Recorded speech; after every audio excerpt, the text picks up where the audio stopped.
there's no three-phase electricity on site. So to heat our still, we found this old boiler in a barn in Kent, got it reconditioned.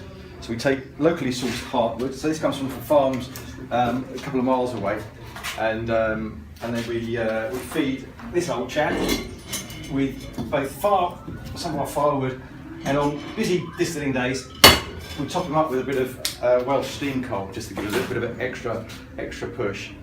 The hardwood is the beginning of the quality story. Without the really good quality wood, the burning process slows down, steam production goes down, it slows down the distilling, and we make something different. So quality issue starts here. It's a pot still coupled with a distillation column, 7-plate column. Should we get closer?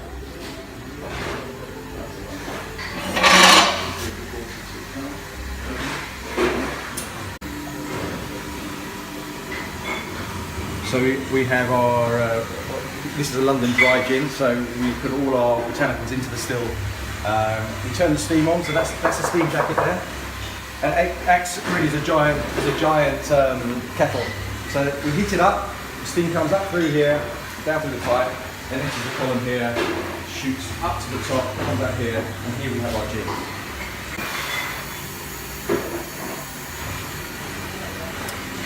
On the column we have 2 plates closed, so you can see these plates open and shut. When you open and shut a plate, it actually acts as another distillation point, and it holds back flavour. So you can see we have the 2 penultimate plates closed, and that allows us to hold back some dirty flavours that we don't want in our gin, which is it's unusual for a gin set up in this fashion, but for us it produces the liquid that we want. Gin has to be juniper dominant. We use 2 types of juniper in our recipe. We get one from Bosnia and one from Macedonia. And this one is heavy, really a heavy flavour, and one is really light and floral. One quite oily and one quite dry. And so we really wanted to stretch the juniper experience in Silent Pool gin. Our recipe, we have 24 botanicals in our recipe, some of them doubled up, as I've already said, and we take 3 different approaches to it. We have our key botanicals, which is really the heart and the backbone of our recipe, of our flavour.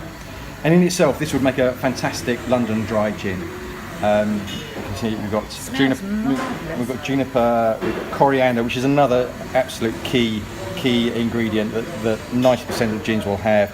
Gives off orangey flavours, dried orange peel. We've got angelica, we've got cubeb pepper, we've got all sorts of stuff in there. So we soak this in high strength alcohol. We take it comes in about 96 degrees. We then water it down with some Silent Pool water, down to about 50, and then we put that into the still.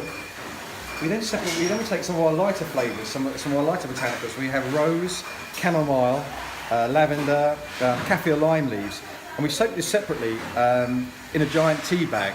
If we put these botanicals into the still, then what ends up is they get cooked, and we get cabbage flavours. So we strain that out, and this is what we get. We call this our tea. So we pour this into the still at the same time. And then lastly, we have some fresh flavours and one of our other junipers. We have a basket that sits above the still, which unfortunately it's in the still at the moment.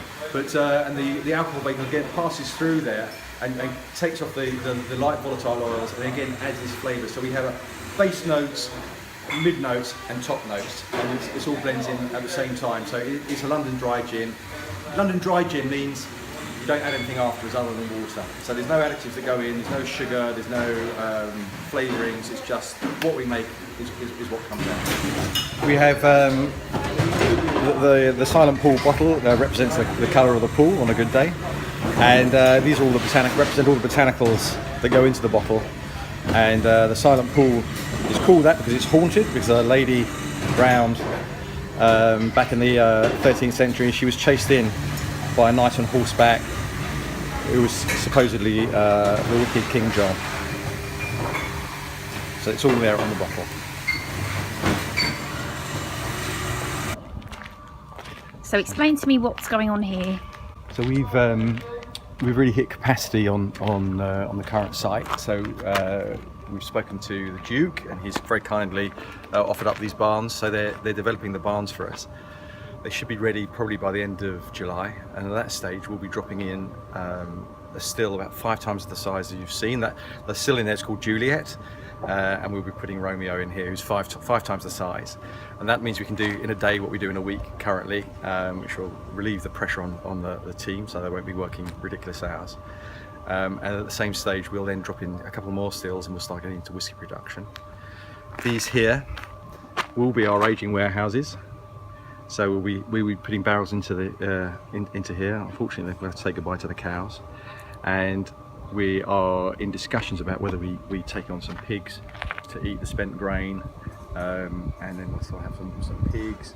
Hopefully we'll be eating some of them. We're talking about making some Parma ham.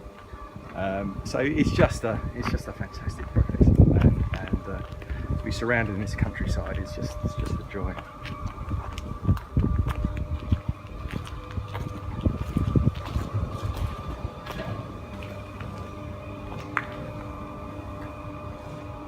So considerably larger than we're currently managing. So we have Albury gin, which is a seasonal gin. We change the batch from every quarter, so we're still on the winter gin at the moment, so we're probably going to miss spring. Queen's birthday last year, so we made some English rose. So this is a more citrusy gin, which we've macerated with hibiscus and rose in celebration of Her Majesty's 90th. We have Admiral Collingwood. He was second to Nelson and took over from Nelson when he copped it. And it turned out that our distiller at the time was related to the Admiral Collingwood, so that was a nice tie-in. We made this specifically for Sweden, for the Swedish market. Part of being local is we wanted to get involved with some of the local fruit pickers. So we found a strawberry farm a couple of miles away.